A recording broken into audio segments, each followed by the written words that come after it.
Bonjour les graphes, ravi de vous retrouver comme chaque week-end pour une nouvelle vidéo pour regarder les opportunités sur les marchés et puis donc regarder un petit peu ce qui se passe sur les différents indices et voir encore qu'est-ce qu'il nous reste à grappiller. Donc cette semaine, on a eu un CAC 40 qui a continué de démontrer sa surperformance par rapport aux autres indices.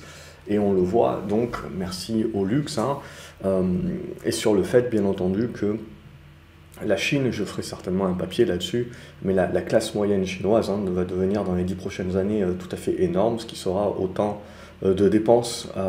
Donc là aussi, il y a un certain nombre d'enjeux. Mais bon, ça c'est pour plus long terme. Donc on va se dire, au niveau du CAC 40, on s'était dit, c'est toujours la même chose. Quand tout le monde commence... on commence à avoir un biais et que tout le monde commence à avoir le même biais et commence à parler de conso, correction, etc., vous pouvez être sûr que le marché va se faire un malin plaisir un petit peu de sortir tout le monde avant de se mettre en conso. Et ça, c'est ce qu'on peut appeler donc le bouquet final.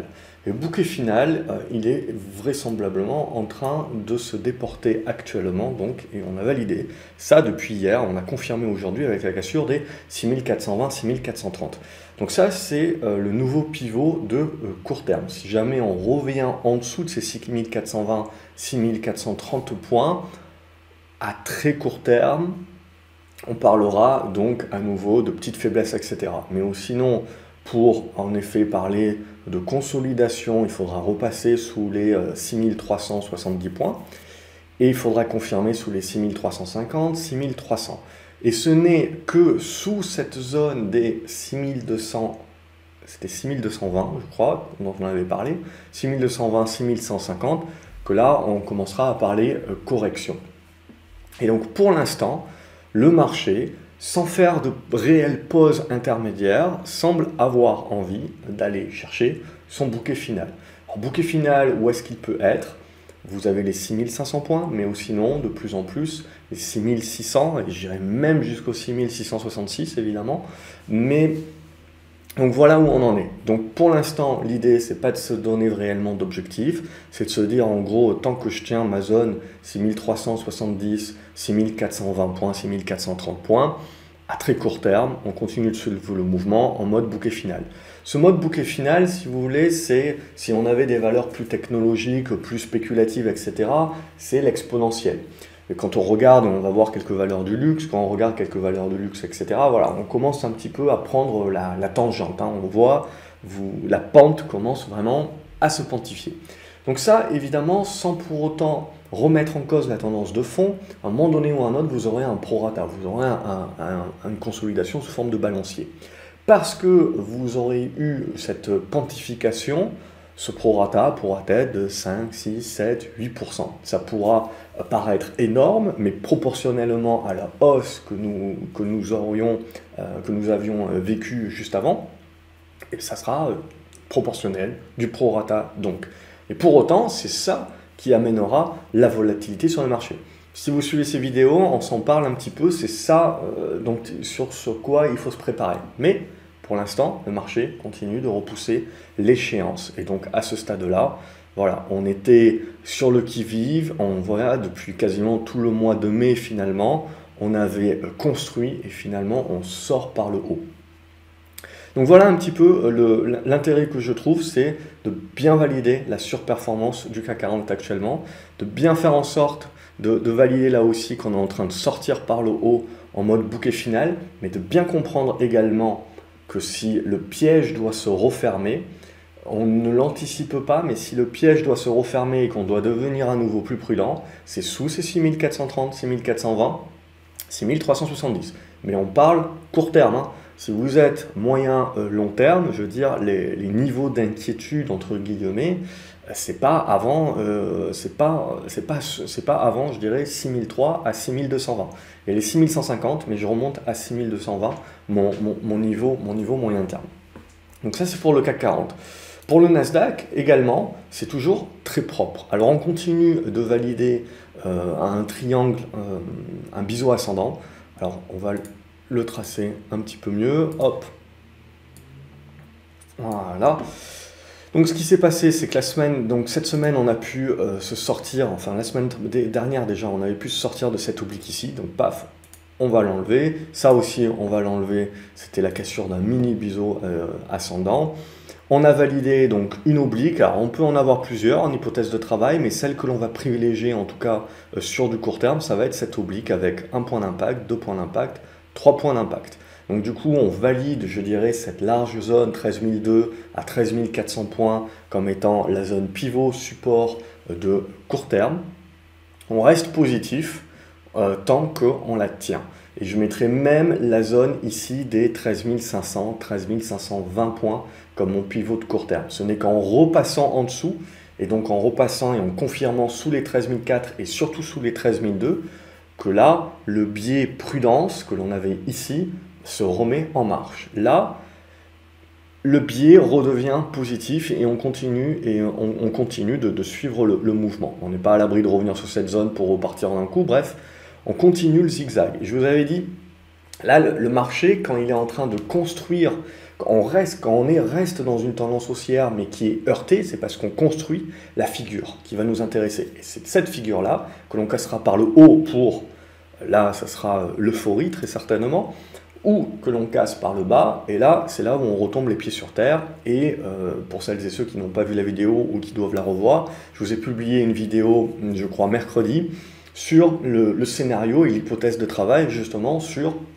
cet effet compression des prix, et cet effet un petit peu dépressif, un petit peu de la pré-euphorie, et c'est comme ça qu'il faut le voir, d'un point de vue économique et d'un point de vue graphique. Mais ce qui reste, c'est le timing. Et donc le timing, pour moi, c'est en termes graphiques, c'est le marché qui va nous le donner. Donc là, on continue de construire, vous le voyez, le zigzag à l'intérieur d'une figure qui de plus en plus, au fur et à mesure où on a des points d'impact, commence à devenir très clair pour la majorité des gens. Ce qui veut dire que les gens font des plans et que donc quand on cassera, eh ben, plus on aura testé cette figure, plus elle aura été vue et claire pour beaucoup de personnes et plus des gens auront mis leur plan là-dessus. Et donc sur la cassure, vous aurez à un moment donné des validations de volatilité. Donc voilà où on en est. Pour moi, le Nasdaq en est redevenu positif. Donc l'idée, évidemment, c'est de se dire, inflation, taux, etc., ça se détend. Ça se détend pourquoi? Ben parce qu'on commence une nouvelle fois à faire un petit peu plus confiance à la Fed et se dire, ouais, en effet, l'inflation, c'est peut-être que temporaire. Et donc, mon inflation est potentiellement que temporaire. Ma Fed, finalement, ben, elle gère. Ma Fed, elle va, oui, certainement, à un moment donné ou à un autre, avec un calendrier qu'elle définira, qui sera potentiellement sur fin 2022, début 2023, remonter ses taux, mais un petit peu, et elle fera certainement moins d'injections. Mais à côté de ça, il y a Biden, tout feu, tout flamme, qui continue de parler de stimulus et déjà parle d'un autre stimulus sur 2022. On verra, au niveau des républicains, ça va commencer un petit peu à coincer, mais ça fait partie de la négo, bien entendu, c'est la stratégie du pied dans la porte, hein, c'est on fait une grosse offre pour que tout le monde dise non, non, non, et comme ça, on accepte derrière une offre qui est plus petite, mais qui était notre objectif originel dans la négo. Donc ça sera intéressant, je veux dire, la machine, on voit que la machine commence déjà à réouvrir, à chauffer, et si on rajoute en plus du stimulus, etc., voilà, et que les banques centrales restent laxistes, voilà, c'est un autre élément. Il y a eu également de très bons commentaires parmi vous sur les dernières vidéos qui parlent et qui traitent évidemment du dollar, ce qui va pouvoir se passer sur le dollar. Et on en avait parlé déjà en début d'année, justement, pour bien mettre en relief par rapport à la hausse des taux américains, le fait que les taux européens montent, mais beaucoup moins fortement. Et donc aujourd'hui, détenir des dollars rémunère quand même, donne une rémunération. Donc on n'est pas non plus à complètement fuir le dollar, et c'est ce qui peut donner un petit peu de résilience. Et donc c'est ça aussi qui nous intéressera, parce que dans un monde où en effet on peut se dire que le dollar va continuer de baisser, etc., si en plus on rajoute du stimulus, du truc, du machin, on a un gap énorme. Il faut savoir qu'en Europe, vous avez les gouvernements qui ont fait du stimulus, mais au niveau de la Banque centrale, on a fait des injections monétaires, etc., mais également au niveau du plan européen, ça a été discuté. Il y a eu des trucs avec la Pologne, la Hongrie, etc. Donc ça a été repoussé. Et aujourd'hui, c'est toujours pas lancé, alors que les US, ils ont déjà balancé 2 fois des chèques, envoyé là les infrastructures, le truc, le machin, et ils parlent déjà sur 2022 d'un autre stimulus. Donc on voit là aussi le gap. Donc non seulement le gap dans la reprise économique, et l'Europe, ben, c'est un peu plus lent, mais en fait c'est différé dans le temps, et le gap également en fait dans ce stimulus et cette puissance de feu qui a été utilisée. Et donc c'est là où ça sera très intéressant évidemment dans les années à venir. Donc du coup on a ce gap également entre les taux. Pour l'instant quand on regarde les taux, donc on regarde ici le TLT à 20 ans, c'est les obligations du Trésor américain à 20 ans, ce que l'on voit en fait, c'est pas réellement une détente, et on ne peut pas parler d'une détente à ce stade-là, en fait c'est une stabilisation.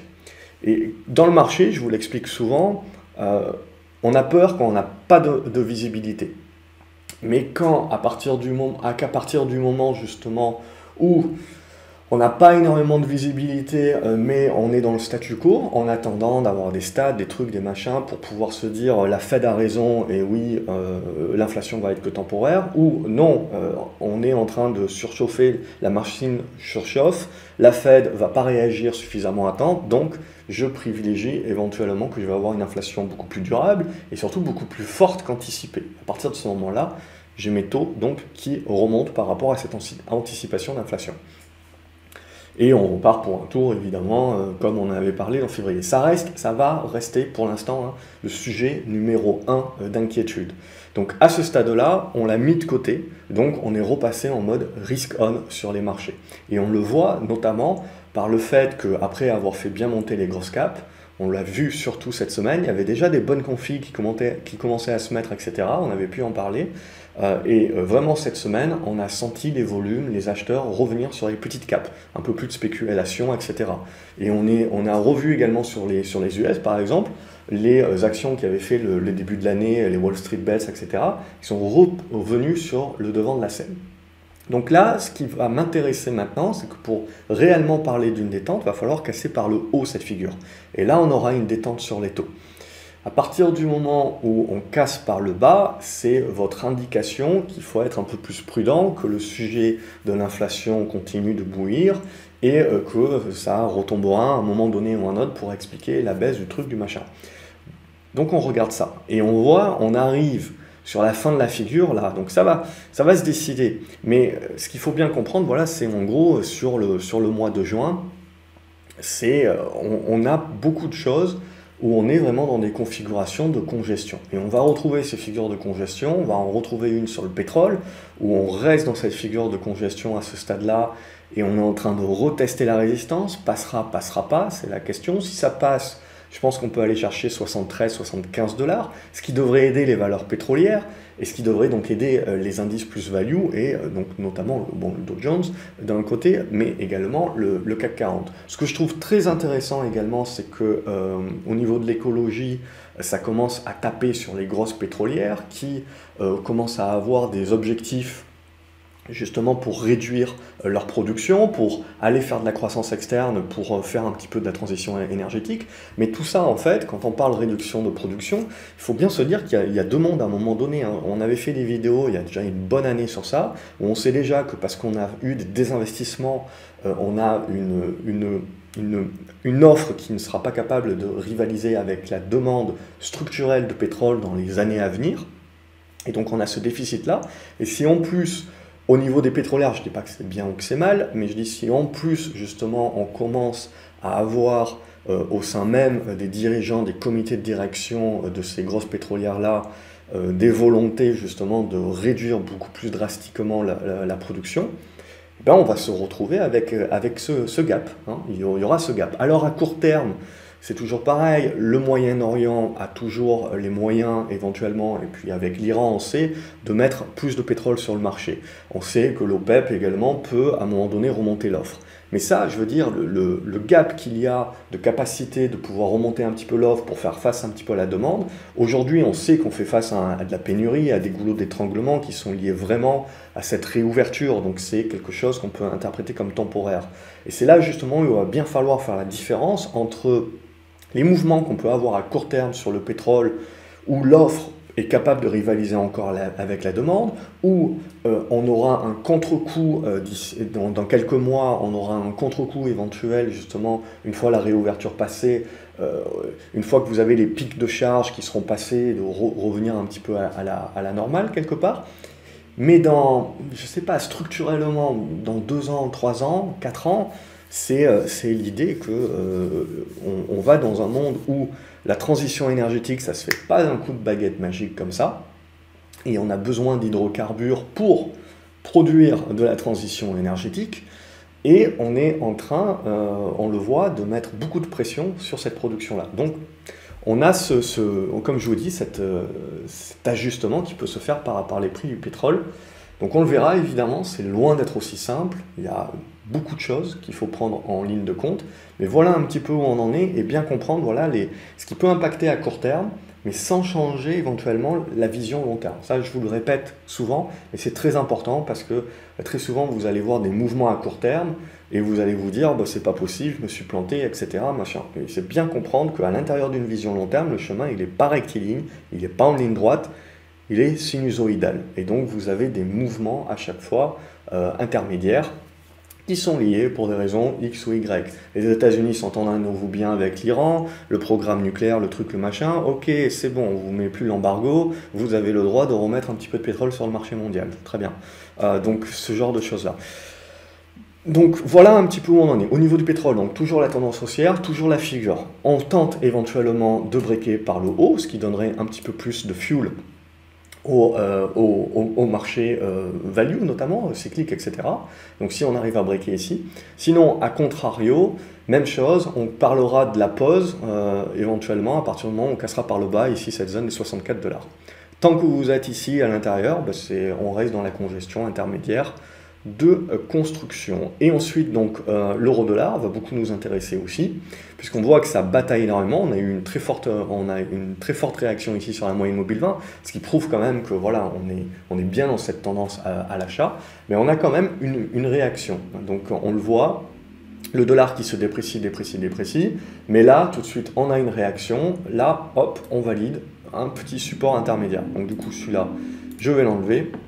Ce qui va nous intéresser éventuellement, voilà, c'est des choses un petit peu plus dans ce genre-là. Donc ce qu'il faut comprendre, c'est que le retournement à la hausse de l'euro est acté, mais on le voit, on peut rentrer dans une période intermédiaire de construction, congestion. Et ce qui va nous intéresser, c'est on en sort par le haut, donc on rejoue la baisse du dollar, donc positif pour les matières premières, positif pour les marchés émergents, etc. Moins si vous avez un portefeuille en dollars. A contrario, on recasse par le bas, et ça voudra dire qu'on est en train de jouer également, qu'on est en train de rejouer avec le différentiel de taux que l'on a aux US et ce que l'on a en Europe, par exemple, et donc toujours si l'appréciation que le dollar continue de rémunérer plus, mais à ce moment-là, ça voudra dire qu'on reparlera d'inflation, etc. Mais en gros, là aussi, vous avez de l'enjeu, justement, qui demande encore un petit peu de construction, mais qui va nous donner beaucoup d'indications sur ces prochaines semaines pour justement jouer. Il faut toujours penser que le marché anticipe.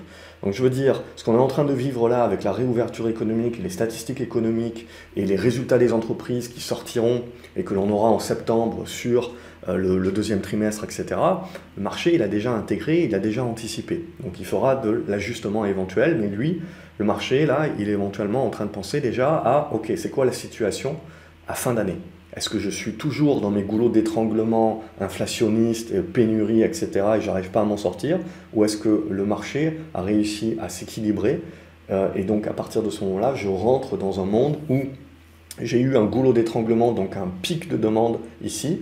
J'arrive à y faire face petit à petit et par contre après je rentre dans un monde où j'ai eu beaucoup d'achats par anticipation et éventuellement donc je retourne, j'ai ce contre-coup là.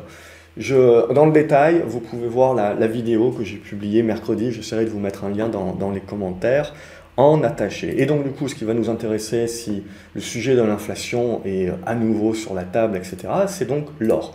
Quand on regarde l'or, on se dit, bon oui, le sujet de l'inflation est sur la table. Parce que la grosse différence qu'il y avait entre maintenant et il y a 3 mois, c'est qu'il y a 3 mois, on anticipait l'inflation, mais on n'en avait pas réellement la conviction. Donc à ce stade-là, on avait plutôt anticipé sur la hausse des taux, mais on n'avait pas anticipé encore sur la hausse de l'or. Et donc le fait que vous ayez les taux qui remontent alors que vous n'avez pas d'inflation, ça fait que tout ce qui ne vous donne pas de dividendes, qui ne vous offre pas de rendement, vous fait perdre de l'argent, vous fait perdre de la valeur.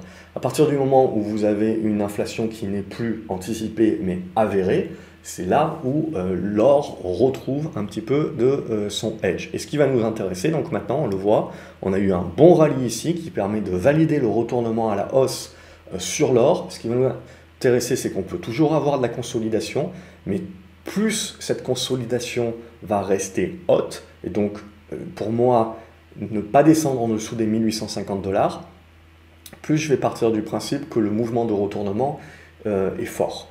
Alors après, bien entendu, il reste encore des étapes. Vous le voyez, 1910, 1970 $, 1960 $, etc.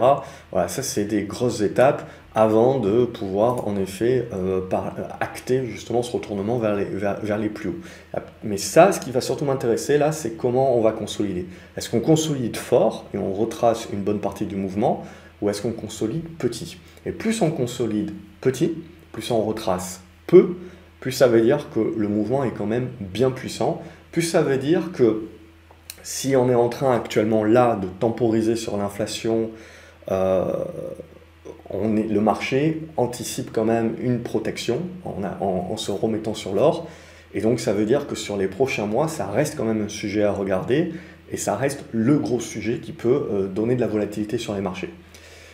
Au niveau de l'argent, je vous l'avais déjà dit, mais pour moi, c'est ce que je vais préférer également. Mais on est globalement là aussi dans une figure de retournement, de relance à la hausse. Donc ce triangle ascendant, on est en train de continuer de construire doucement. Pour moi, la conso, elle peut aller jusqu'aux 27 $ éventuellement, mais ce qui va plus m'intéresser, c'est le débordement de ces 28 $, 28,50 $, et ensuite les 29,50 $. Là, on aura de beaux signaux. Donc du coup, les minières à continuer de regarder, même si là, évidemment, elles ont pas mal consolidé. Donc c'est toujours ça aussi qui est intéressant. N'essayez pas de trouver un lien de cause à effet. Si l'or ou l'argent monte, les minières vont tout de suite monter. Il y a parfois des décalages de plusieurs jours. Les minières or-argent ont commencé à remonter sur les balbutiements du rebond justement de l'or et de l'argent. Et quand l'or et l'argent ont acté vraiment leur gros rebond, on a vu des consos se mettre en place sur les valeurs minières. Donc voilà, et donc derrière des gens disent c'est n'importe quoi, mon or il monte, mes minières elles baissent, etc. Donc là aussi, il faut essayer de ne pas penser que les vases communicants sont directement liés, etc. C'est pour ça que j'essaye toujours de me focaliser. Si j'achète une minière, eh ben, je me focalise sur le graphique de la minière. Je regarde l'or parce que ça me donne le sentiment de marché, mais les signaux que j'ai sur l'or ne me donnent pas des signaux sur la minière. Donc si j'achète une minière, je regarde la minière, je prends mes décisions sur la minière. Voilà, je pense qu'on a fait un petit peu le tour et on va regarder les actions. Comme d'habitude, n'oubliez pas de vous abonner à la chaîne et puis d'aimer, de mettre un pouce en l'air à cette vidéo et de la partager. Ça m'aide à faire connaître ces vidéos à un plus grand nombre et je l'espère à vous aider à y voir un petit peu plus clair autant que je peux sur les marchés, parce que bien évidemment je n'ai pas la science infuse et je peux me tromper, et on se trompe souvent pas sur finalement la logique entre guillemets, mais sur le timing. Ça c'est le plus difficile. On va faire les actions. Donc comme d'habitude, j'ai pas toutes les actions dans cette liste à gauche, j'en ai pas mal que j'ai noté sur le papier, même limite la majorité, parce que j'ai pas eu le temps de mettre à jour la liste sur la gauche. Donc on va passer les actions en revue. Comme d'habitude dans les commentaires, déjà dites-moi si le son est meilleur, parce qu'il y avait des personnes qui avaient des problèmes de son, c'était pas assez fort. Donc là j'espère que c'est pas trop fort maintenant. Bref, on va y arriver. Donc n'hésitez pas également à me dire comment est le son de la vidéo. Et à me dire comment vous trouvez ces vidéos-là, me poser des questions, ce genre de choses-là, parce que ça peut aussi m'aider à, même si j'ai déjà publié une vidéo, à me rendre compte que peut-être c'est pas clair, et donc à refaire une nouvelle vidéo, ou à prendre des sujets qui sont importants pour vous, et à tenter de vous faire une vidéo pour essayer de vous aider là-dessus. Donc n'hésitez pas vraiment à poser vos questions, etc. Et puis dans le pire des cas, juste faire un petit coucou, ça fait toujours plaisir. Donc on attaque au niveau des actions. Comme d'habitude, le système de vote, donc vous pouvez laisser un commentaire une action que vous souhaitez voir le week-end prochain analysée, et les personnes également qui veulent voir cette action-là, vous mettez un pouce en l'air à ce commentaire, et donc les actions qui ont le plus de pouces en l'air, je les récupère et je les inclus à l'analyse du week-end prochain. Voilà, merci de jouer le jeu, et voilà, j'espère que ça vous convient comme ça. Et donc on attaque. Abionics Pharma, alors c'est une valeur spéculative, on est d'accord. Ce qui va surtout nous intéresser, voilà, on le voit, c'est éventuellement la congestion qui peut se mettre en place ici, avant de breaker les 1,40 € qui peut créer donc l'aspect spéculatif. Évidemment, on se peut toujours casser par le bas et faire pchit. Le niveau serait sous les 1 €. On a un niveau intermédiaire ici, je dirais, aux alentours de la zone des 1,20, qui est un bon niveau de soutien intermédiaire. Donc à observer, ça ne veut pas dire que ça va le faire tout de suite. Peut-être qu'on a besoin encore de faire des aléas. Mais globalement, je veux dire, on l'a vu, je vous l'avais présenté aussi la semaine dernière et la semaine d'avant, et donc on est en train de tester cette zone de résistance, donc éventuellement ça peut encore congestionner, mais il y a peut-être un bon départ à jouer. ADP continue de construire, hein, doucement mais sûrement, mais ça reste propre. Ici, pour vraiment relancer la dynamique, on voit c'est le débordement des 116, 117 €. Et sinon, on le voit, on avait tenu cette zone de support, l'ancienne oblique résistance, qui devient dorénavant support et qui est aux alentours des 107 €. Donc tant qu'on est au-dessus de ça, on peut rester positif si on est court terme également. De toute façon, à titre personnel, pour la réouverture, etc., pour moi, c'est les aéroports qui vont tirer leur épingle du jeu en premier lieu, avant les compagnies aériennes. Les compagnies aériennes, c'est un petit peu bizarre, parce que oui, on peut jouer avec une compagnie aérienne la réouverture. La problématique, c'est que le pétrole, on le voit pour l'instant, il ne souffle pas. Donc ce qui serait assez intéressant, c'est d'avoir cet effet combo où on verrait l'OPEP ou l'Iran, etc., rajouter un petit peu de pétrole sur les marchés, donc faire baisser le pétrole. Et en parallèle de ça, on est en plein dans la réouverture, les gens bouclent leur voyage au taquet, etc. Et donc c'est là où on pourrait avoir ce double effet éventuel sur les compagnies aériennes. Bon, pour l'instant, le pétrole est cher. Les compagnies aériennes peuvent quand même, malgré le pétrole, avoir cet effet soulagement, puisqu'on est sur une relation offre et demande en premier lieu. Hein, c'est ça qui est important de comprendre. Donc il ne faut pas non plus se restreindre. Si le marché a envie de jouer à un moment donné les compagnies aériennes, s'il y a des gros volumes qui arrivent, ça suffira à faire monter les titres, peu importe que l'on pense si c'est logique ou pas. Au niveau d'Air France, donc, justement, alors il faut tracer cet oblique un petit peu mieux, justement on est en train d'un petit peu se sortir de la guêpière là. Donc on est sous cet oblique là, on est en train de tenter le break. Alors il y a encore beaucoup de boulot, hein. C'est-à-dire que globalement, avant de parler de retournement haussier sur Air France, vous le voyez, ça c'est la première étape, mais la grosse étape, ce sera de passer au-dessus des 4,90 €. Donc là, on a une première étape où on se remet en mode rebond, tac tac tac, et il faudra réussir à breaker par le haut. Et là, on devrait pouvoir relancer. Bon, il y a potentiellement cet oblique ici, il y a 2 points d'impact pour l'instant, mais ça va se rejoindre peu ou prou dans cette zone des 4,90 €, 5 €. Donc avant, on est vraiment, je veux dire, à la genèse éventuellement d'une tentative de retournement. Donc on n'y est pas encore. On va regarder les actions tech américaines. Pourquoi? Parce que c'est des grosses caps et qui sont des grosses pondérations.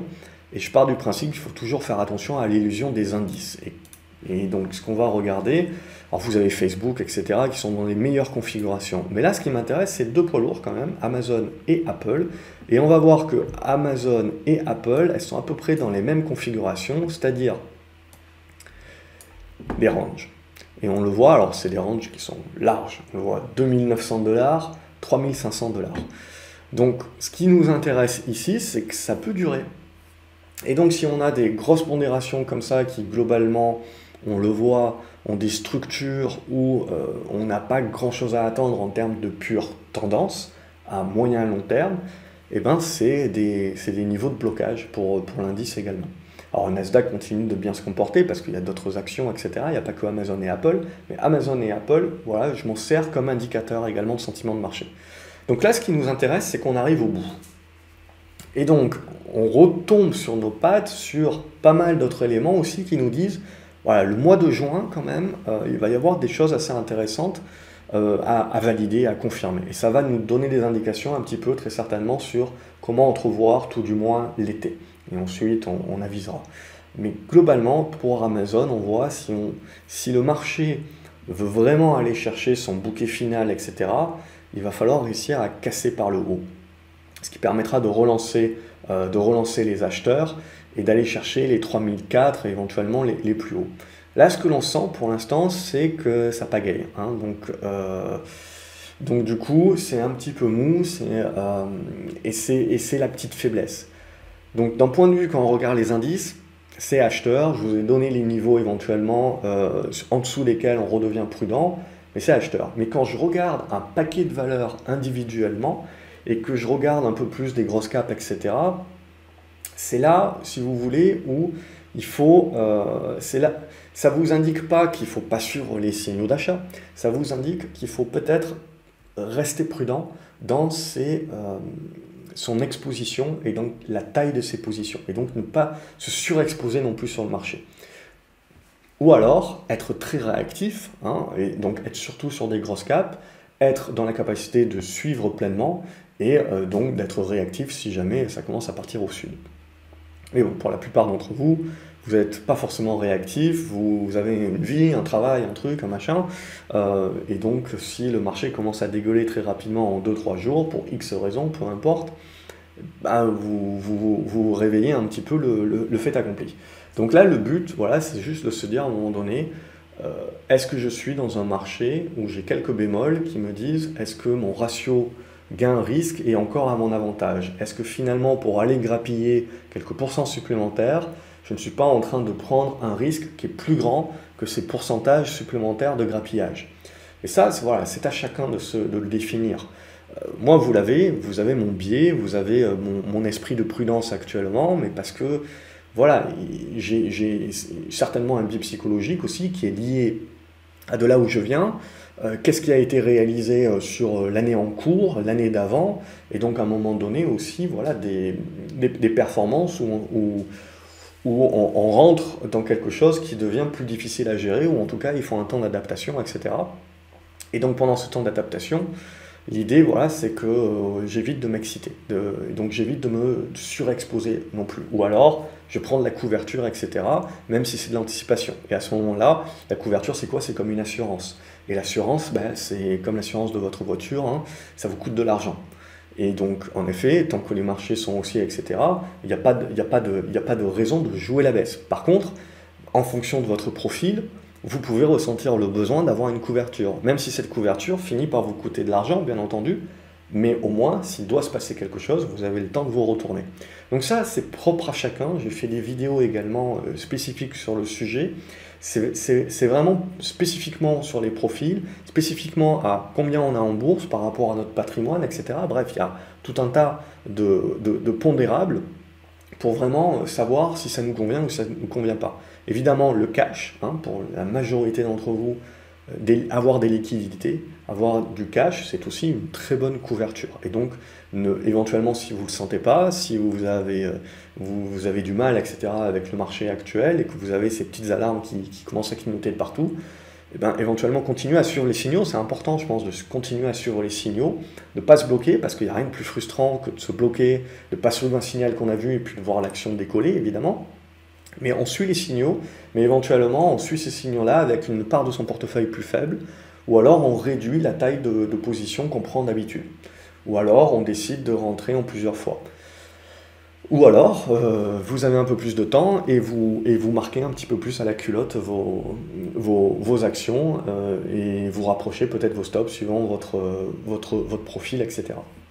Donc là, quand je regarde Amazon, quand je regarde Apple, c'est des tendances qui sont toujours haussières.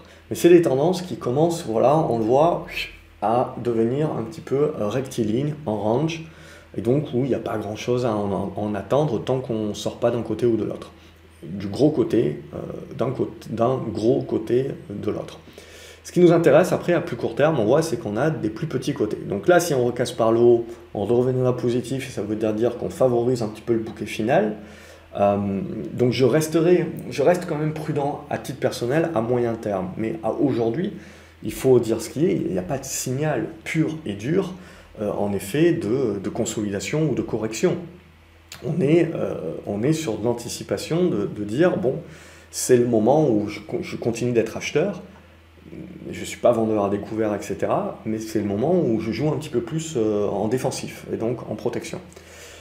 Au niveau de Amazon, donc voilà, l'idée c'est de se dire, ça c'est à regarder. Et si on commence à sortir par le bas, voilà, ici par exemple, et qu'on commence ici à casser par le bas, c'est pour moi, voilà, à utiliser comme un indicateur de, là par contre, on valide, la prudence anticipée devient un petit peu une prudence avérée. C'est comme l'inflation, c'est toujours pareil, on anticipe, et puis après, est-ce que c'est avéré ou pas?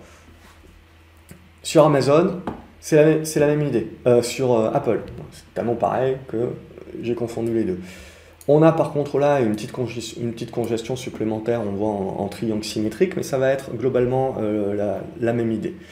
À court terme, voilà, on est là. Et donc, ce que l'on voit, on a beaucoup de valeurs qui ont fait de très beaux rebonds sur le Nasdaq, etc. Et donc, qui permettent au marché, voilà, de continuer à plutôt bien performer. Mais voilà, Apple, c'est pareil, je le mets en bémol. On le voit, on est dans cette petite congestion ici. Alors si ça casse par le haut, très bien, parfait, on reviendra chercher le haut et éventuellement on recasse par le haut, boucle finale, euphorie, tout ce que vous voulez. Par contre, si on casse par le bas, on va certainement revenir plutôt chercher cette zone là aux alentours des 120 $. Et si on casse ces 120 $, ben on validera là la conso et là la correction. Et il y a fort à parier que ça ne sera pas que Amazon et Apple à ce moment-là. Amazon et Apple, pour moi, donneront le signal d'être de la prudence avérée, mais le reste également suivra, très certainement. Et donc, on le verra à ce moment-là sur les indices. Donc, vous voyez la relation qu'il faut faire entre, je regarde le Nasdaq, et je sais qu'il n'y a qu'une dizaine, il y a un effet Pareto sur le Nasdaq, c'est qu'en gros, 80% du mouvement, c'est 20 valeurs. Hein, et même je dirais moins. Par contre, quand je regarde un petit peu, alors Facebook va très bien, Microsoft aussi va très bien, etc. Mais quand je regarde Apple et Amazon, qui sont quand même, que j'utilise vraiment en indicateur, ceux-là, ils sont un petit peu plus en retrait. Alors ça ne veut pas dire qu'on ne va pas finir par casser par le haut, et à ce moment-là, bah, tout le monde va bien, tout le monde il est beau, tout le monde est gentil. Mais là, voilà, c'est, comme je vous l'ai dit, sur le mois de juin, c'est vraiment ce que je vais regarder, c'est mes indicateurs. Allez, j'en ai fait suffisamment là-dessus, on poursuit. Boiron, c'est toujours très positif pour moi, on continue d'acter le retournement. Pour le confirmer, vous le voyez, un débordement des 42 €. Au niveau de Carrefour, ça reste très propre aussi, c'est une petite consolidation, rien de bien méchant. Du coup, le marché vous valide un support. Si jamais on casse ce niveau-là de manière un petit peu plus forte, on reviendra certainement jouer ce niveau-là. Mais bon, ou sinon, c'est de la construction qui est en train de se mettre en place. Et d'ailleurs, ça me fait penser à Nokia. Nokia qui est très propre aussi, on va prendre celle sur Euronext, voilà, et qui est en train d'essayer de déborder ici ce niveau-là. Vous voyez, et on peut le construire un petit peu plus comme ça. Donc ça, c'est vieux. On pousse ici, voilà, et donc on est en train de construire la figure. Alors, soit on arrive à breaker tout de suite et on est reparti pour un tour, ou alors on continue un petit peu dans la figure. Bon, à ce stade-là, je continuerai, vu les volumes, etc., je serai plutôt enclin à rester positif sur la valeur et sur sa continuation. Katana, on avait parlé le week-end dernier, elle a fini par breaker, donc plutôt vers cette fin de semaine, on s'y est mis en embuscade hier, et avant-hier, pardon. Hier, on a breaké, donc on continue le mouvement. Donc là aussi, pourquoi pas un pullback sur les 3,80 € qui devient support. Serinov, c'est un plus petit titre, hein, plus spéculatif, mais de la même manière, on avait breaké ici, fait le pullback, donc on avait ce retour-là, et là, voilà, on est en train de continuer de tergiverser, de construire un petit peu éventuellement dans ce type de figure-là. Bref, ce qui va surtout nous intéresser pour mettre le feu aux poudres, pour si vous voulez spéculer un petit peu sur des sortes de fusées qui peuvent partir comme ça, c'est ce débordement des 1,90 €. CGG, ça fait rien. Et pour moi, ça construit la figure éventuelle, mais en gros, il n'y a pas grand-chose à se mettre sous la dent sur CGG. D'un point de vue moyen terme, enfin d'un point de vue court terme, d'un point de vue très court terme, oui, vous pouvez faire des allers-retours, mais il faut zoomer sur le graphique en 1 heure au moins. D'un point de vue moyen terme, déborder les 90 centimes d'euros, ça sera la première étape. Et ensuite, j'ai les 96, 97 qui seront la deuxième étape. Claranova, ça continue de construire également. On peut peut-être un petit peu nettoyer le graphique. Hop, là, j'avais une alerte, mais c'est pas venu la chercher pour quelques cents, mais bon, je suis un peu gourmand en ce moment. pas beaucoup de temps pour réellement suivre, donc du coup j'essaye d'être gourmand sur mes entrées, quitte à pas les choper, mais bon ça fait partie du jeu. Donc Clara Nova, on continue, vous le voyez, dans ce biseau descendant. Donc pour l'instant, on arrive à tenir les bonnes zones de soutien, les 6,90 €, voilà, c'est ce niveau-là qui est vraiment important de tenir. Si on passe en dessous, ça serait un petit peu moins bien, mais il me resterait éventuellement encore une oblique hein, pour jouer les troubles faits. Mais là, en l'occurrence, ce qui va vraiment nous intéresser pour vraiment parler de la relance de la tendance sur Clara Nova, vous le voyez, c'est de repasser au-dessus de ces 7,35 €. Alors après, il y a aussi les 7,50 €. Mais en gros, 7,35 €, 7,50 €, c'est le double niveau à réussir à refranchir et à s'en servir comme support ensuite pour valider la fin de cette correction ici et la relance de la tendance de fond qui, elle, reste haussière. Au niveau de Crédit Agricole, là aussi, on peut s'en servir comme indicateur. Tant que la banque va, tout va.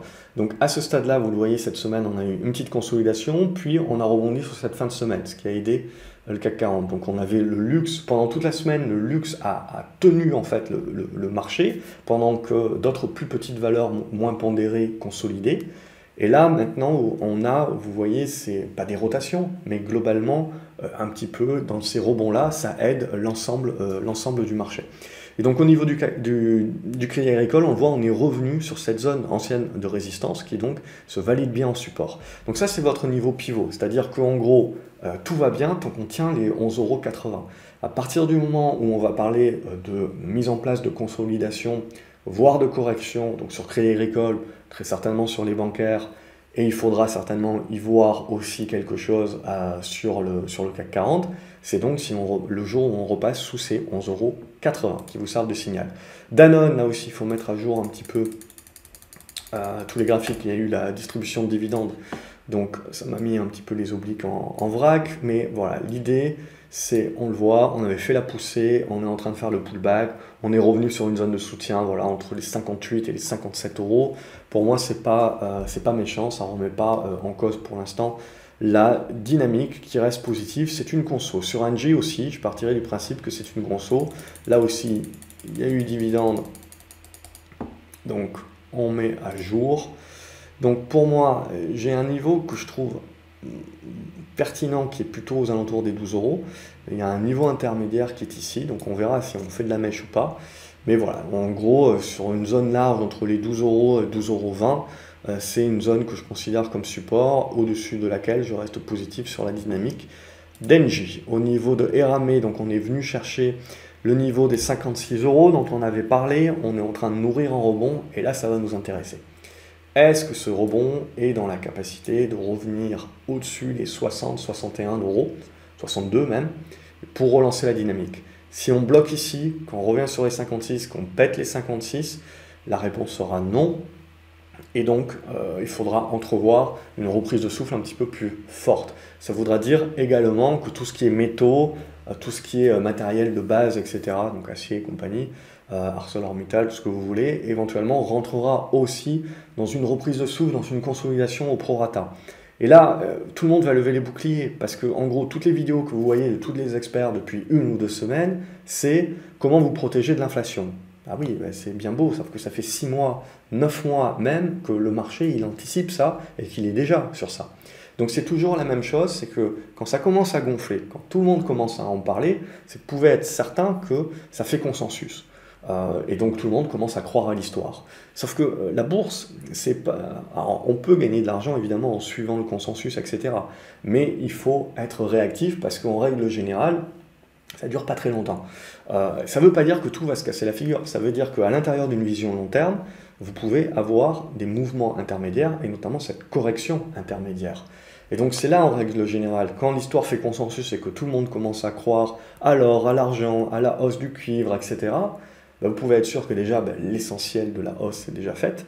Et ensuite, vous pouvez être à peu près certain que c'est une question de temps pour qu'il y ait une correction au moins intermédiaire. Et à ce moment-là, évidemment, levée de bouclier, tout le monde dit c'est pas logique, c'est n'importe quoi, ça devrait monter, il y a l'inflation, il y a le truc, il y a le machin, tous les experts m'ont bien expliqué que c'était ça qu'il fallait faire. Oui, sauf que c'est toujours la même problématique, quand les experts commencent à en parler, c'est que c'est grosso modo déjà passé. Donc c'est tout le but également, voilà, d'essayer de faire des hypothèses de travail, de travailler ces hypothèses de travail et de travailler en amont. Et au fur et à mesure d'affiner, mais d'être préparé en amont parce que ben, on est dans la capacité d'avoir nos listes de valeurs qui sont prêtes, etc. Pour celles et ceux qui suivent la chaîne depuis un petit moment, c'était ce que je vous avais proposé en fin d'année, début d'année dernière déjà, de préparer et d'être sur ce genre de liste-là. Et ensuite, bah, je continue à faire des vidéos pour vous parler d'inflation, etc. Mais globalement, c'est des choses qu'on a déjà vues et dont on s'est déjà parlé il y a déjà plusieurs mois. Mais c'est derrière parce qu'on est en plein dedans et c'est pour l'après. Et d'ailleurs, c'est la vidéo que je vous ai proposée mercredi, c'est justement de réfléchir à pas ce qui se passe maintenant, mais à ce qui pourrait se passer et ce que donc le marché pourrait éventuellement anticiper par rapport aux 6-9 prochains mois. Donc voilà pour ramer, donc ça reste à construire. Mais par contre, ce qu'il faut bien intégrer, ça reste de la vie court-moyen terme. À long terme, les tendances restent haussières, donc les visions in fine restent les mêmes. Aujourd'hui, elles ne sont pas remises en cause. Euronav, donc transport maritime, cette semaine, on est venu chercher et valider les 8,20 € dont on avait déjà parlé, donc on valide cet énorme triangle ascendant. Donc on reste positif tant qu'on est dans la figure, c'est une valeur plutôt de fonds de portefeuille. Je reste à titre personnel toujours positif, au-dessus des 7,30 €, 7,50 €. Au niveau de Euronext, là aussi, il faut mettre à jour parce qu'il y a eu le mouvement suite à l'augmentation de capital. Là, ce qui nous intéresse, on le voit, c'est qu'on a eu un break de cette oblique. Ce qui nous validerait vraiment le retournement, c'est de réussir à casser les 90 €. C'est vraiment là le gros morceau. Mais bon, on a une première étape ici. Si on arrive à breaker, on relance. Si on recasse par le bas, par contre, voilà, c'est en gros les 90 € qui deviennent pivots. Et on continue un petit peu la construction. Europcar, là la tendance de fond est baissière, mais à court terme, on le voit, si j'ajuste un petit peu mon oblique, on a la construction d'une petite oblique descendante qu'il faudrait réussir à breaker. Alors on est allé refermer ce petit gap là à 36 centimes d'euros, on est revenu tester l'oblique, pour l'instant on y échoue dessus. Ce qui serait intéressant évidemment c'est de breaker, ce qui nous réouvrirait la voie des 44-45 centimes d'euros pour la prochaine étape. On n'est pas à l'abri évidemment de corriger un petit peu plus, mais là, globalement, c'est le titre mal aimé en mode rattrapage pour jouer grosso modo la réouverture et la hausse des tarifs des voitures de loc, etc. Ça aussi qui sera temporaire sur la saison estivale, mais qui fera un petit peu de bien éventuellement à Europcar, ils en ont besoin. Au niveau de Fugro, on reste dans une congestion, toujours avec les 9,50 € à breaker pour lancer le signal. GTT, pour moi, voilà, je vous l'avais dit, j'avais pas dû sauvegarder encore la semaine dernière, mais il me semblait qu'on avait ajusté un petit peu le graphique. Mais l'idée, c'était toujours la même, c'était pour moi, il fallait rester un petit peu en bémol. Là, on a gapé, on a breaké cette oblique ici, on a fait un pullback, incapacité de réintégrer, bref, on valide le mouvement de base baissier, avec une phase de temporisation qui recasse par le bas. Donc pour moi, GTT, je continue de laisser de côté à ce stade-là. Il y a un niveau éventuellement où ça va commencer à m'intéresser, alors il y a cette zone des 63, mais en mode plutôt gourmand, je viserai la zone des 61. Mais bon, je la laisse faire ce qu'elle a besoin de faire. Harmony Gold, donc on a construit, on était revenu fermer ce gap ici, là, c'était mon objectif, donc maintenant on est en train de consolider, revenir sur la moyenne mobile 20 qui peut éventuellement permettre de relancer. Là aussi ça va être intéressant pour voir la force sur les minières. Donc à ce stade-là, je resterai positif également tant qu'on tient la zone des 4,80 $, là aussi en mode gourmand. Si jamais on vient chercher une mèche vers les 4,80 $, 4,90 $, je répondrai présent. Au niveau de Ipsen, ça continue de pousser. Je pense qu'on est en train d'atteindre un niveau de résistance ici. Donc pourquoi pas pour consolider un petit peu. Mais sinon, la dynamique reste bonne et je verrai peut-être en hypothèse de travail, voilà, sa petite oblique avec cette zone des 81-82 € qui devient support. LVMH, voilà la petite aide au CAC 40 et au passage bravo à M. Arnaud qui a été pendant quelques heures tout du moins et qui certainement, si Amazon commence à casser par le bas, continuera à être la première richesse mondiale. Et donc, hop, j'ajuste un petit peu mes obliques. Voilà, c'est vraiment ça qui va être intéressant. Donc pour le court terme, on a briqué ici les 637 euros, c'est-à-dire qu'on parlera de faiblesse si on réintègre. Tant qu'on est au-dessus, ça reste positif. Si on réintègre et on repasse, je dirais, sous les 630 euros, c'est le moment où on devient un petit peu plus, où la prudence devient avérée. Mais encore, écoutez-moi bien, hein, c'est une prudence court terme. Hein. Il ne s'agit pas de dire c'est le crack, il ne s'agit pas de dire c'est le retournement baissier, c'est la fin des haricots, ça y est, c'est fini, on a fait le bouquet final et maintenant c'est terminé. Là, tout ce que l'on voit, c'est que vous voyez, la hausse se fait graduellement et puis petit à petit, on intensifie la pente. Donc il faudra s'attendre à un moment donné, sur toutes les valeurs du luxe, à des bons prorata, hein. C'est-à-dire qu'on l'avait déjà subi au début du mois de mai, je veux dire, LVMH, il va falloir s'habituer à voir LVMH à moins 3, moins 4, moins 5%, et ça sera juste une petite consolidation au prorata et qui ne remettra pas grand-chose en cause, mais ça aura un impact important sur le CAC 40. Donc il va falloir commencer à s'habituer à voir ce type de volatilité-là. Et ça ne veut pas dire que c'est la fin du monde, hein. Comme je vous l'avais dit. Il y a peut-être encore 1 an ou 2 ans, dès qu'on perdait 2% sur le CAC, voilà, c'était oh mon Dieu. Avec le luxe qui a pris des pondérations assez importantes, quand ils feront du prorata, finalement 2 ou 3%, ben, ça sera du prorata aussi pour le CAC. Hein. Donc il faut toujours voir d'où on vient pour comparer ce qui est comparable. Les 2 ou 3% de hausse aujourd'hui, de hausse ou de baisse aujourd'hui par rapport au marché d'il y a 2 ans, d'il y a 3 ans, qui était beaucoup plus construit en mode range, ça n'a plus la même valeur, je serais tenté de dire, et il ne faut plus les conclure de la même manière. Maquia Group, donc ça c'est beaucoup plus spéculatif bien entendu, et on a vu donc la poussée que l'on attendait le week-end dernier, on a fini par l'avoir, on a vu plusieurs balbutiements. Donc j'ai enlevé mes obliques, puisqu'on a cassé les obliques, mais à partir du moment où on les a recassés par le bas, je ne pars pas du principe que c'est réintégré, je pars du principe que ces obliques-là, en fait, ne sont pas tellement regardées que ça par le marché, et que donc la figure à voir est autre, et très certainement donc ce triangle ascendant avec une résistance horizontale sur la zone des 35 centimes d'euros, on va arrondir. Et un support qu'on pourrait mettre aux alentours des 27 centimes 50, 28 centimes d'euros. Donc, et la figure, éventuellement, vous voyez, bon, ben, on est peut-être, finalement, c'était qu'une étape à l'intérieur encore de la figure qui peut demander encore de la construction. On a quand même des volumes assez importants, donc je resterai encore positif à ce stade-là, mais il faudrait qu'on relance assez rapidement pour se remettre en embuscade des 35, et là, c'est là vraiment où il y aurait l'effet bouchon de champagne, c'est sur cette cassure par le haut. Au niveau de MBWS, ça reste encore positif, toujours cette zone-là des 1,60€, 1,65€ à casser par le haut. Au niveau de Mota Engil, même chose, on est toujours en train de construire à l'intérieur de la figure. Il faudrait réussir à dépasser cette zone des 1,50 à 1,55 pour donner un bon signal.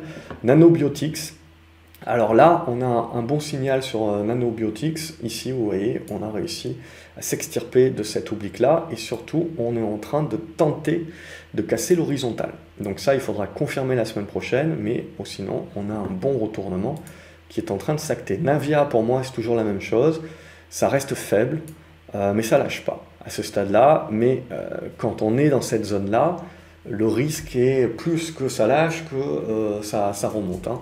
Donc moi, je partirais du principe que tant que vous n'êtes pas dans la capacité de revenir au-dessus des 2,70 € et de graviter au minimum dans cette zone-là, ça ne vaut pas le coup de jouer avec le feu.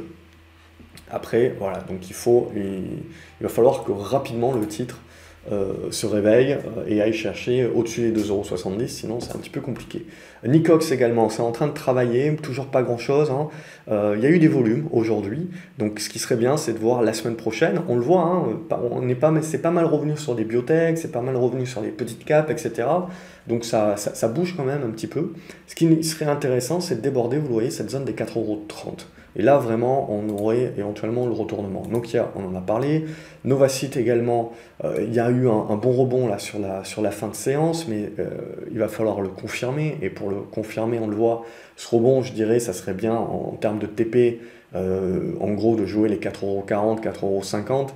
Et ça serait une bonne zone pour prendre des profits, à moins qu'il y ait news, etc. Ou pour les plus gourmands, pour une autre partie du titre, je pense qu'on peut aller chercher les 4,80 €. Mais voilà, là aussi, certainement beaucoup de volatilité.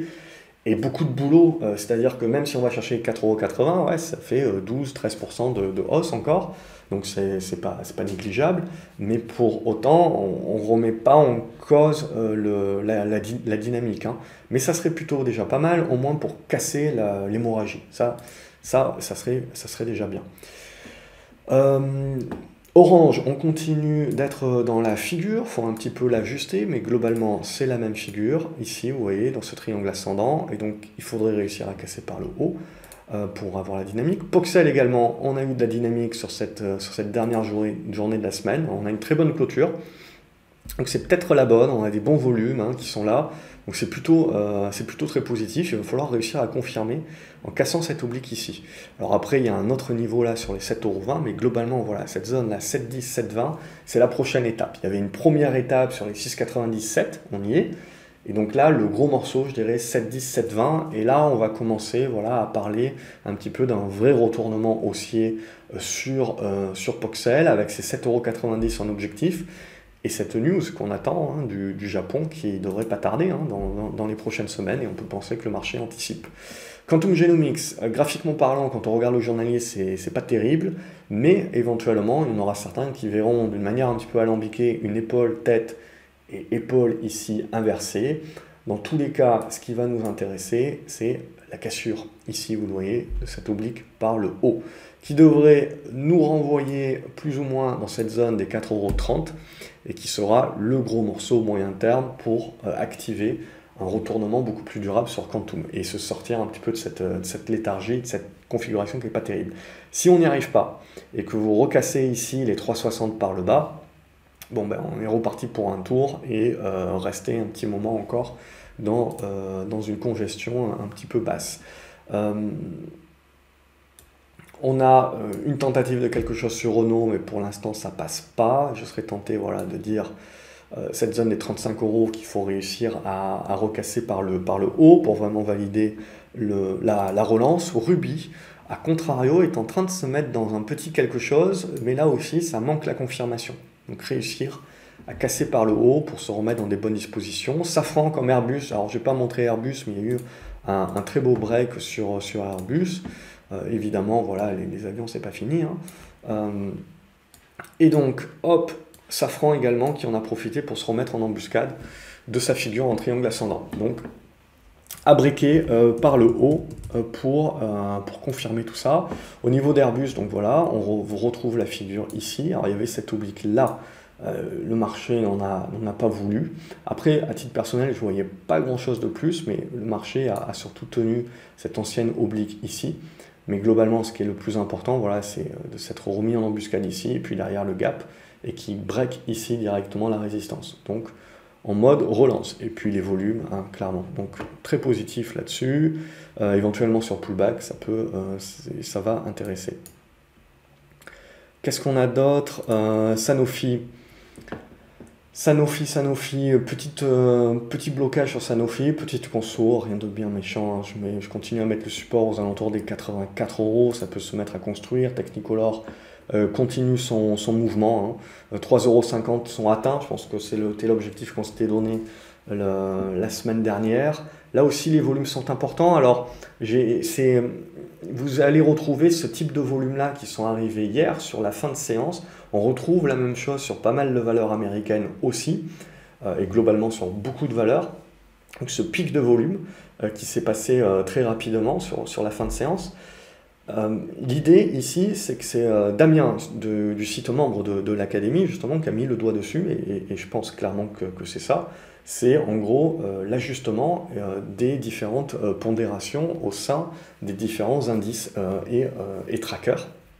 Et donc, on a eu du rebalancing en fonction des différentes valeurs, etc. Et donc, on a ces volumes-là assez importants qui se sont mis en place. Et donc, Technicolor, je l'intégrerai également dans ce volume-là, parce que vous ne pouvez pas avoir des volumes comme ça sans avoir des décalages plus importants que ça quand même. Donc, l'idée pour moi, c'était ça. Donc, sinon, Technicolor, on est sur une zone là on commence à attaquer la zone de résistance. On peut éventuellement avoir une conso, mais on a un bon support là sur les 3,10 €. Technip Energy, ça reste dans la configuration, ça reste dans la figure. On n'arrive pas à passer, vous voyez, cette zone des 12,80 €. C'est vraiment ça qu'il faudra breaker.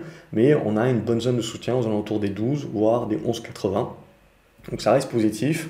Alors il y a toujours, avec le cas solution 30, maintenant, dès qu'on entend le mot corruption, on a tendance à avoir peur. À titre personnel, j'ai soldé ma position Technip Energy parce que je n'ai pas le temps de suivre en ce moment. Cette semaine, j'ai été complètement noyé.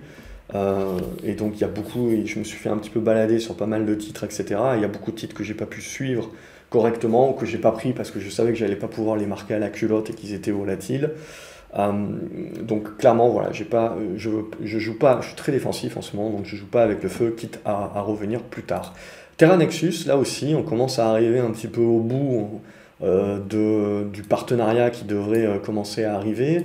On a cassé une oblique, on s'est remis dans des bonnes dispositions entre hier et aujourd'hui. Il faut confirmer la semaine prochaine, mais en gros, on voit que on est en train de se remettre dans des dispositions assez appréciables. Alors ce qui serait intéressant, c'est de réussir à dépasser les 13,20 € et ensuite d'aller chercher les 14,10 € et de les breaker. Et ensuite, tout dépend de vouloir jouer le partenariat ou pas qui devrait sortir d'après les dirigeants d'ici la fin du mois de juin. Au niveau de Total, on continue de congestionner à l'intérieur du triangle. Donc on voit que c'est un petit peu en retrait tant qu'on n'ira pas refermer ce gap. Pour relancer la dynamique acheteuse, il faut aller refermer ce gap, breaker l'oblique. A contrario, on le voit, si on n'y arrive pas et qu'on continue de bloquer sous les 39 € et qu'on finit par casser ici par le bas, eh ben on soufflera. Très certainement, il faudra le ramener également sur le fait que le pétrole se mettra à souffler. Ça ne veut pas dire qu'à long terme, c'est foutu. C'est juste qu'on restera certainement dans une construction un petit peu plus large. Au niveau de Unibail, on est en train de se remettre en embuscade, vous le voyez, pour casser cette oblique-là. Et donc, pour jouer les centres commerciaux via Unibail notamment. Valneva, je vous en avais parlé la semaine dernière, je vous avais dit méfiance. Bon, mis à part jouer un rebond technique, on le voit qui a été joué ici. Ce rebond technique peut être plus ou moins fort, on le voit, il y a des bonnes divergences, etc. Donc pourquoi pas revenir sur les 11,50 €, etc. Mais c'est du trading à ce moment-là. Pour moi, je parle du principe que quand même la dynamique de tendance est cassée, et donc dorénavant c'est du zigzag en attendant qu'on construise autre chose. Verimatrix également, on avait parlé de ce support aux alentours des 2 € qui a bien réagi, donc qui a réagi quand même de manière assez forte, donc ça c'est toujours intéressant. On bloque quand même sur la zone des 2,35 € avec une congestion-consolidation, donc ça sera à observer aussi. On a beaucoup de valeurs comme ça qui sont dans des tendances baissières, mais qui corrigent un petit peu leur excès baissier par un bon rebond au prorata de leur baisse, donc on a beaucoup de valeurs comme ça. Et ce qui va être vraiment intéressant maintenant, c'est leur construction et de tenir les congestions. Et donc là, quand ça rebreakera par le haut, là vous aurez un signal un peu plus durable en mode plus investisseur, un petit peu plus moyen terme, que là c'est vraiment des décalages court terme.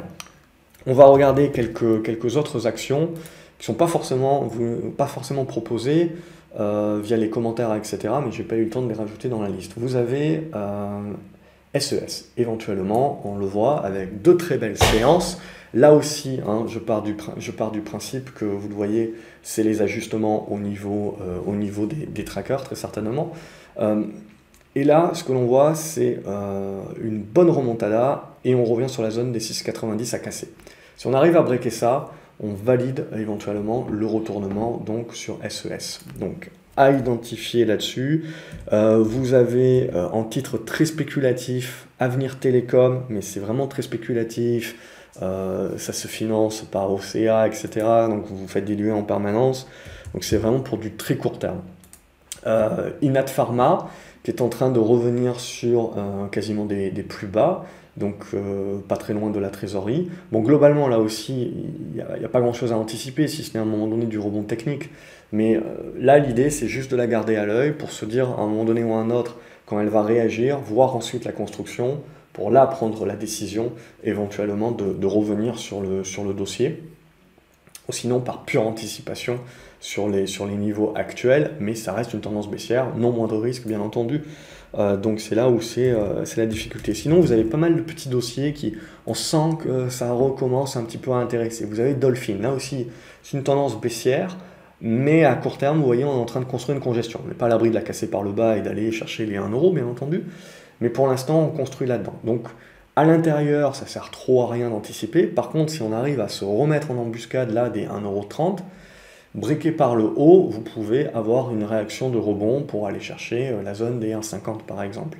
Ça reste des petits titres, ça reste volatile, mais je vous les montre quand même parce que on sent qu'il y a éventuellement un retour spéculatif, un retour de demande qui est en train de revenir sur ces petits titres-là.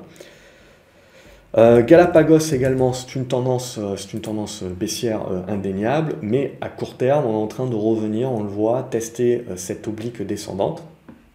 Et si ça passe, éventuellement nourrir un rebond, qui pour moi restera technique, hein, mais un rebond vers la zone des 69-70 €. Voilà, il y a encore beaucoup de boulot, bien entendu. Vous voyez les volumes là aussi, ça aussi, c'est à intégrer dans les ajustements de tracker indiciel et compagnie, ou sectoriel, etc. Je n'ai pas trop regardé le détail. Neoen également, là aussi, qui est en mode rebond technique à ce stade, hein, tendance toujours baissière. Vous avez le rebond technique qui se met en place, voilà, et on a bloqué là sur la zone des 36 €, 36,20 €, et on est en train de revenir travailler ici. Là, c'est très important, justement, de travailler cette zone-là et de tenir, pour moi, on est plus ou moins dessus déjà, de tenir la zone des 34 €. Ça serait plutôt pas mal de tenir ça, et donc de continuer à construire congestionner. Et ensuite, vous voyez, de redéborder les 36 € pour aller chercher un petit peu plus fort à la zone des 37. Mais ça, c'est du court terme, hein, c'est du rebond technique, etc. Alors, si on est long terme et qu'on y croit, etc., oui, on peut toujours acheter, mais c'est de la pure anticipation. Donc, il faut tailler les positions en conséquence, parce que graphiquement parlant, mis à part du rebond technique, vous n'avez pas grand-chose. Donc, c'est pour ça que moi, je joue ce genre de décalage-là, mais je prends au minimum soit tous mes profits, soit une partie de mes profits sur objectif très rapidement, et après, je laisse le temps à la valeur de construire. Et quand elle construit et qu'elle établit bien une base, ça me rassure dans le fait qu'on ne repart pas au sud d'un coup. Et là, je me remets à accumuler, et cette fois-ci, dans des dispositions un petit peu plus moyen terme. Ça dépendra aussi de ce que font les indices boursiers, hein. OSE Immuno, là aussi, vous avez, alors ça reste des valeurs biotech, spécu, etc., mais vous avez là aussi une figure assez intéressante en biseau descendant. Donc, si ça casse par le haut, vous avez éventuellement un bon signal à suivre. Vous avez ST Microelectronics aussi, que vous m'avez beaucoup demandé. Pour moi, quand vous regardez ST Microelectronics, je vais vous la faire à la Amazon, hein. En gros, c'est en orange. Voilà, tac, c'est juste un petit peu différent, mais globalement, c'est triangle descendant. Alors là, évidemment, pour moi, à l'intérieur de la figure, c'est de la neutralisation. Si vous arrivez à breaker par le haut, ok, on relance. Parfait, on relance pour un tour. Par contre, si on commence à bloquer ici, qu'on revient sur cette zone-là des 29 €, qu'on casse par le bas et qu'on commence à naviguer sur cette zone des 28,50, 29 €, c'est là où je vous mets le bémol. C'est là où je vous mets la prudence avérée.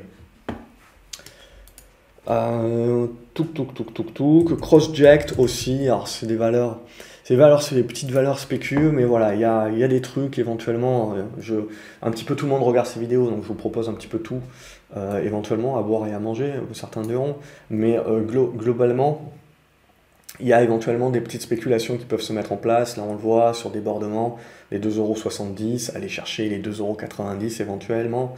Mais après, bon, c'est pas des configurations bien matures au niveau des congestions, donc ça demandera certainement plus de temps que ça à construire. Enco Design également, c'est plutôt propre. Ce qui est en train, hop, elle est où? Non, c'est pas celle-ci. Je vais y arriver. Voilà, donc. Voilà, là aussi, la congestion, vous le voyez dans ce triangle, et on est venu tester une fois, on a fait le pullback, et là on revient dessus. Donc il faut réussir à breaker, mais globalement, il y aurait un bon signal de retournement à la hausse sur Enco Design qui se ferait. Carbio, vous m'avez demandé Carbio également. Carbio, je resterai sceptique encore à ce stade pour moi, ça reste, vous le voyez, du biseau descendant qui est à ce stade-là, c'est du rebond. Alors c'est du rebond qui est appréciable, hein, vous allez me dire, vous gagnez 6 euros, c'est quasiment 20% entre le bas ici et le rebond, et c'est du rebond. Hein, c'est du rebond au prorata de la baisse, hein, vous êtes pris 50 euros jusqu'à 30 en ligne droite, et donc là en fait vous retracez plus ou prou la moitié. Et donc on va retrouver ce niveau pivot ici, là. Vous voyez qu'il avait servi de support ici, résistance, support à nouveau, et donc à nouveau éventuellement résistance aux alentours des 41 euros. Donc pour vraiment parler de retournement haussier sur Carbio, et vraiment relancer une dynamique, une tendance haussière, il faut repasser ces 40 euros, et il faudra confirmer en repassant ces 42-43 euros. Et là on verra en construisant.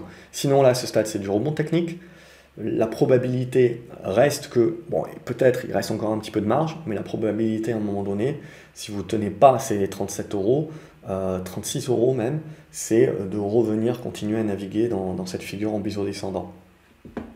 MCFI Energy, c'est certainement un petit peu la même chose, ou McFi, peu importe comment on dit, mais pour moi voilà, c'est la même chose. Vous voyez, hop, j'enlève un petit peu de ce que j'avais tracé, et ce que l'on voit c'est un range, hein. Donc ici, et puis on peut tracer l'oblique aussi, hop, voilà, rapidement. Vous vous retrouvez dans ce triangle descendant. Donc là, je dirais, voilà, ça c'est du rebond technique à ce stade-là. Tant qu'on n'arrive pas, vous le voyez, à dépasser cette zone des 29 euros, on ne peut pas vraiment parler de retournement durable. Donc c'est du rebond technique. Donc là, l'idée, c'est de vous dire, il faut savoir votre profil, qu'est-ce que vous êtes en train de jouer. Et le risque, évidemment, c'est sur cassure de ces 25 euros, c'est là la prudence avérée également qui doit revenir en ligne de compte. Et éventuellement, on verra comment on ajuste ça, mais voir là aussi une figure en biseau, et cette zone éventuellement des 22,50 euros, si jamais on casse par le bas, qui serait la target. Mais là, voilà, pour moi, c'est des tendances qui ont été cassées, et donc on est dans du zigzag, et donc vous avez des mouvements de rebond technique qui peuvent être juteux, parce que c'est des configurations assez larges, assez volatiles, donc en mode trading, mais en mode investissement, il n'y a pas de signal vraiment pour repartir dans des positions un petit peu plus moyen terme, durables, etc. Donc à ce stade, vous n'avez pas ça, il manque, alors ça peut toujours arriver, mais il faudrait en gros partir comme ça, et donc là, il ne faut pas faire de FOMO, etc. Il faut attendre la petite conso. Et sur la conso, éventuellement, on se replace pour jouer le second effet qui se coule. Mais là, il n'y a pas ça pour l'instant, donc il faut encore patienter. Sinon, vous avez des petits dossiers qui délivrent aussi peut-être des dividendes exceptionnels, etc. C'est le cas, je pense, de Réalité, et qui sont pas loin éventuellement de faire un breakout. Alors c'est des petits dossiers, hein, il n'y a pas beaucoup de volume, etc. Mais voilà, ça peut intéresser certains portefeuilles. Et ensuite, Société Générale également que vous m'avez demandé. Pour moi, on continue la dynamique, éventuellement, mais là aussi, à un moment donné ou à un autre, il faudra se préparer un petit peu au prorata. Le marché vous y prépare un petit peu, c'est-à-dire qu'il vous marque à court terme, c'est ce double niveau ici. Et si on casse ça par le bas, il faudra s'attendre un petit peu à une consolidation, une reprise de souffle un petit peu plus forte. Tant qu'on est au-dessus, toujours haussier, on va chercher un objectif éventuellement, les 27 euros, pourquoi pas, mais globalement parlant, voilà, il va falloir s'y attendre à un moment donné qu'on commence à faire des pauses et qu'on construise des figures un petit peu plus longues et qu'on rentre dans un marché qui va construire des figures et qui peuvent prendre du temps. C'est ça aussi, on aura l'occasion d'en reparler. Et Air Liquide également, qui est pas mal suivi, là aussi pour moi, c'est haussier bien entendu à long terme, mais voilà, c'est du range. Alors là aussi, il y a eu de la distribution certainement d'actions gratuites, etc. Mais vous voyez donc un large triangle ascendant. Donc si vous êtes long terme, tant que vous ne cassez pas ça par le bas, il n'y a pas de raison de s'inquiéter. Ensuite, quand vous êtes moyen terme, c'est ce niveau-là qui va plus vous intéresser, aux alentours des 133, 135. Et quand vous êtes court terme, c'est plus ce niveau-là, aux alentours des 138 qui va vous intéresser si jamais il casse par le bas. Voilà, et ainsi de suite. Sinon, on reste en contact plutôt de la partie haute à ce stade-là, ça reste positif en attendant la suite. Voilà, je pense que j'ai fait un petit peu le tour, je regarde si j'ai rien oublié, tac tac tac tac tac tac. Voilà, je pense que voilà, j'ai fait un petit peu le tour. Eiffage, je vais faire Eiffage pour terminer. Eiffage, c'est la même chose, hein, pour moi ça reste positif, tac tac tac, on enlève ça, il y a dû avoir des dividendes aussi. Voilà, à court terme, vous avez une petite construction, hop, c'est l'heure de l'apéro, il va falloir y aller, j'arrive plus à tracer droit, voilà, hop, Donc c'est un petit peu l'idée globalement. Là aussi, il y a plusieurs niveaux en fonction de votre profil et de votre horizon de placement, mais globalement, en gros, c'est de la congestion qui se met en place. Ça casse par le haut, on va chercher les objectifs un petit peu plus élevés. On peut penser, je serais tenté de dire, allez, 94, 95 euros. A contrario, vous cassez ici par le bas, cette zone des 88 euros. On va se mettre un petit peu plus en mode reprise de souffle, conso, mais très certainement, il y aura fort à parier que ça sera pour l'ensemble du marché pareil. Donc on voit, hein, quand on regarde les valeurs une par une, vous voyez bien la différence que vous pouvez avoir entre l'illusion d'un indice et regarder les valeurs une par une, même par différents secteurs. Et se rendre compte que beaucoup de valeurs sont encore dans des bonnes tendances haussières, et ça patine, donc il y en a très peu en fait, une poignée, qui gardent encore un momentum très fort et qui sont en fait les plus grosses pondérations, et du coup c'est ce qui continue de motiver les indices.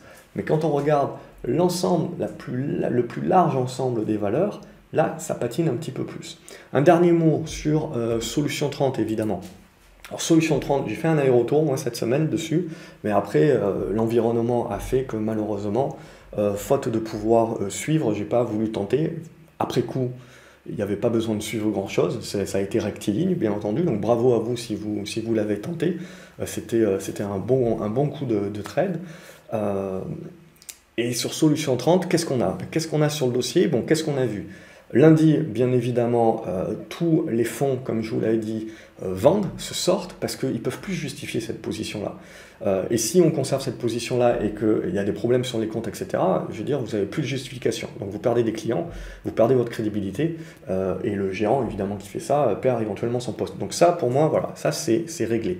Vous avez les vendeurs à découvert qui se sont rachetés éventuellement. Il n'y avait pas non plus énormément de positions de vente à découvert, même Muddy Water, je crois qu'il était à 0,3%, etc. Donc oui, ils font un bon profit, etc. Mais les positions de vente à découvert ne représentaient pas non plus des quantités astronomiques comme on peut voir sur certaines actions américaines parfois. Là, on était, je ne sais plus, sur 5 ou 7% du capital, quelque chose. Donc, mais toujours est-il que, oui, éventuellement, c'est ce qui permet de créer le rachat. Et l'idée également, j'ai lu ça sur un article de Zone Bourse, je trouvais que c'était une bonne idée, c'est une bonne explication, c'est comme vous avez les gros gérants qui se sortent évidemment, eh ben, ils ne peuvent plus prêter leurs titres, donc les vendeurs à découvert sont obligés de sortir, puisque leurs titres ne sont plus prêtés. Mais éventuellement, ils vont pouvoir re-rentrer, parce que vu les volumes qu'on a vus quand même, ça explique pas tout pour moi. Vu les volumes que l'on voit, il y a suffisamment de titres en circulation, suffisamment de personnes qui, pour récupérer un taux d'intérêt, prêtent ces titres-là à des vendeurs à découvert. Je pars du principe, surtout, ce qui a aidé, c'est l'interview du dirigeant, mais ce n'est pas l'interview du dirigeant qui a rassuré, c'est le fait de dire il y a zéro visibilité, mais on ne vous donnera pas plus de visibilité, on vous demande quelques mois. Alors, et ça, comment le marché le comprend? L'investisseur, pour moi, il doit le comprendre, de dire il n'y a aucun gérant, il n'y a aucune personne qui va prendre un gros pari maintenant sur ça pour y revenir. Donc on est sur une valeur en pur trading, où on est sur des personnes qui veulent tenter un coup, qui veulent tenter éventuellement l'OPR, etc., qui interviendra ou pas, et qui interviendra à quel prix, on ne sait pas, etc. Mais bref, on sait que c'est sur la table. Et d'ailleurs, ce qui est très intéressant, c'est qu'on a vu également dans les dépassements de seuil, il faudra observer les dépassements de seuil dans ces prochaines semaines, c'est qu'on voit les dirigeants qui sont en train de dépasser, qui sont en train de rentrer sur le titre. Et si jamais il y a une OPR dans quelques semaines, quelques mois, qui se fait à un prix inférieur que le prix auquel était l'action avant toute cette pour moi, qui est une communication financière misérable, parce que quand ça fait 2 ans que vous vous faites attaquer en permanence, et que vous essayez de prouver l'injustice de vous faire attaquer sur de la corruption, sur la mafia, des comptes, etc., bah, la moindre des choses que vous faites, c'est de faire attention que vos comptes soient bien certifiés et de bien donner toutes les données pour que vos comptes soient certifiés. Et là, on tombe dans ce schéma-là où on se dit, c'est même plus de l'erreur de com. Donc l'idée, c'est qu'à un moment donné, on se posera la question, si jamais il y a une OPR, et que les dirigeants, un certain nombre de dirigeants, etc., se sont renforcés sur cette à qui profite le crime, à ce moment-là, c'est parce que, je veux dire, moi je commence à avoir du mal un petit peu de penser que pendant 2 ans vous vous faites attaquer et que vous ne vous préparez pas à faire en sorte, pour rassurer le marché, d'être irréprochables. Et donc, quand on vous demande des pièces, de les fournir. Et si vous ne pouvez pas les fournir, ben vous savez qu'il y a une problématique. Donc, il y a de la com à faire. Donc voilà, ça c'est, pour moi, ça continuera d'être le feuilleton de l'été. Ce que je pense qui a permis également ce rebond, très fort ce rebond-là, c'est comme je vous l'ai dit, on a zéro visibilité, mais ce qui pour moi me dérangeait pour pouvoir prendre des grosses positions, etc., et jouer ce rebond, même technique, etc., c'était la peur que du jour au lendemain, il y ait une annonce sur le cadavre qui sort, etc., ou il n'y a pas de cadavre, bref, on n'en sait rien, et c'est ça, et du coup, l'impossibilité de vraiment conserver la position overnight si on fait un minima de gestion du risque, et si on met des positions assez importantes quand même. Je ne parle pas du pari qu'on fait sur 1% du portefeuille, évidemment. Donc, et là, le fait de dire, on a besoin de quelques mois, je pense vraiment que ça soulageait le marché de se dire, eh ben, je peux prendre des plus grosses positions, je peux justement garder mes titres overnight, il y a toujours un risque, mais il y a un risque moindre en fait que j'ai une annonce qui sorte comme ça, parce que en gros, je vais rien avoir pendant quelques mois. Alors, certainement qu'il y aura des choses qui sortiront avant, mais du coup, vous avez ce laps. Donc je pense que là, on a eu la volatilité à la baisse, la volatilité maintenant à la hausse. Il y a fort à parier que ça va continuer un petit peu sur quelques jours, mais qu'ensuite ça va se calmer. Et je pense que ça va rentrer dans une espèce de léthargie en attendant qu'il y ait des news, parce qu'en fait, ceux qui auront voulu jouer la spéculation l'auront joué, ceux qui auront voulu rentrer pour jouer à plus long terme, le mode qui tout double, l'auront fait également. Les gérants et les gros poissons ne rentreront pas. Alors il y a des hedge funds qui vont le tenter, bien entendu, mais éventuellement, les gros gérants actions type Fonda, eux ne le tenteront pas, je pense. Et donc, tant qu'il n'y a pas de news. Et donc, à partir de ce moment-là, on risque de re-rentrer dans une période où ça va faire le zigzag, ça va certainement trop rien faire en attendant qu'il y ait quelque chose qui sorte. Alors, est-ce que ça sera pendant l'Assemblée Générale le mois prochain? Est-ce qu'ils vont avoir besoin de plus de temps? Voilà, tout ça me paraît quand même assez surréaliste par rapport à tous les événements que Solution 30 subit depuis 2 ans, d'en arriver sur ce point-là. Voilà, c'était mon avis, n'hésitez pas à partager le vôtre dans les commentaires, mais voilà mon idée, où je pense qu'après cet épisode spéculatif, il n'y a pas grand monde qui va éventuellement, en termes de gros poissons, vouloir tenter le pari, et donc du coup ça risque de peiner un petit peu plus, et certainement de rentrer dans une espèce de léthargie. Je vous souhaite un excellent week-end. Comme d'habitude, n'oubliez pas de vous abonner à la chaîne, d'aimer la vidéo, de la partager et de me dire ce que vous en pensez dans les commentaires, si le son est bon, proposez vos actions, de voter pour les actions que vous voulez voir la semaine prochaine en mettant un pouce sur les commentaires qui proposent cette action-là.